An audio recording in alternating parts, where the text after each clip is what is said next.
So you're buying a home and now you got to figure out which lender to use. It's tough. There's a lot of lenders out there. We have an expert with us today to talk about 5 tips when comparing lenders.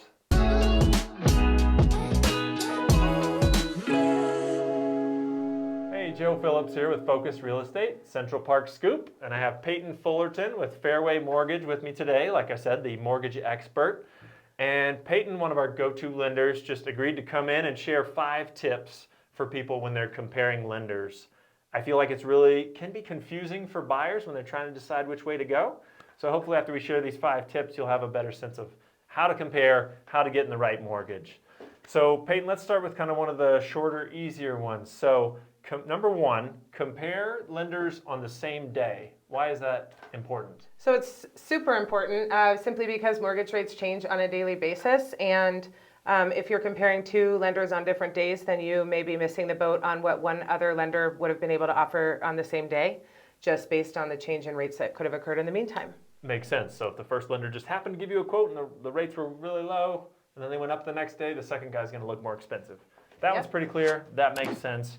But I see that mistake a lot. So compare on the same day. Tip number 2 is compare the same loan program, down payment, and terms between both lenders. So tell us more about that and why it's important. So the interest rate depends on a number of factors, from the property type to the down payment and credit score and so on. And if you are comparing lenders with different down payments or even property types, you're going to see a different reflection of the interest rate. So just very important to make sure you're looking at apples to apples. Okay, makes sense. Give everybody the same details, get in the same program. Number 3, compare the right costs. Tell us what that means. So when you're comparing lenders, it's really difficult to look at estimates because the fees may be called different things or in different places.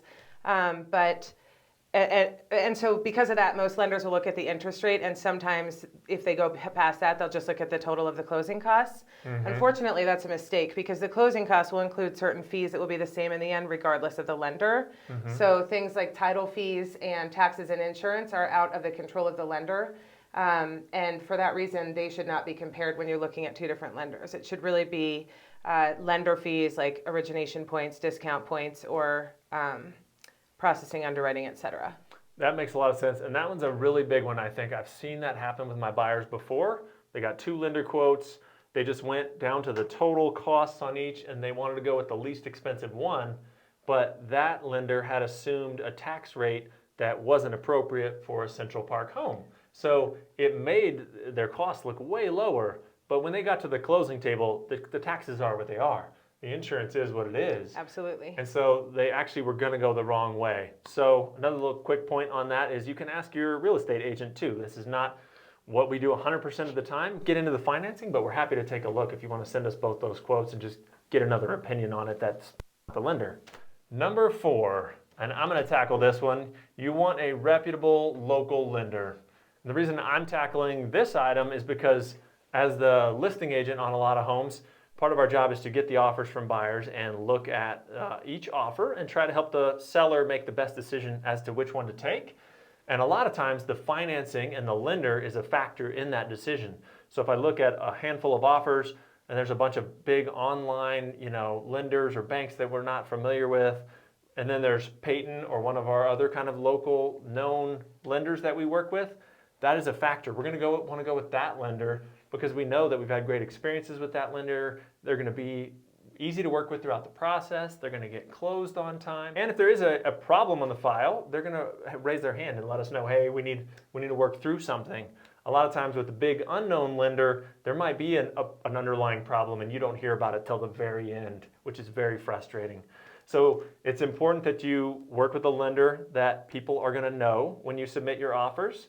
And then you also want to work with a local lender because oftentimes, and I know in Peyton's case for sure, they'll work with you on nights and weekends. So you might find a property that pops up on Saturday and you want to make an offer that night. You need to have a good, strong lender letter. And if you can't reach your lender on the weekend, that's going to be a problem. So reputable local lender, it's important when you're comparing lenders that you get one in that category. Number 5 is make sure your lender will do a pre-approval before home shopping. Peyton, tell us why that matters and what that means. Sure. So a lot of people have that question, what's the difference between a pre-qualification letter and a pre-approval letter? And it's very simple. A pre-qualification means that you've filled out a loan application and pulled credit. A pre-approval goes to the next level. So a pre-approval means the file has actually been through underwriting with a conditional approval being issued. And not all lenders will do that or have the ability to do that. It's something that you definitely want to ask up front because it strengthens your offer. I think you could probably agree if you're looking at 2 offers and one of them has been through underwriting, they're further into the process, more likely to close, that it might make you lean more toward picking that offer. Completely agree. When we're looking at offers, cash offers are the best. That's hard to compete with. The second best thing is one of these pre-approved offers that's been all the way through and it says you are approved except just go find a house. Yep. And then there's pre-qualified buyers, which just means you did a little bit of homework at the beginning. Those guys go to the bottom. So that was 5 tips to help you when comparing lenders to get the right mortgage. Peyton, thank you for your time. I really appreciate it.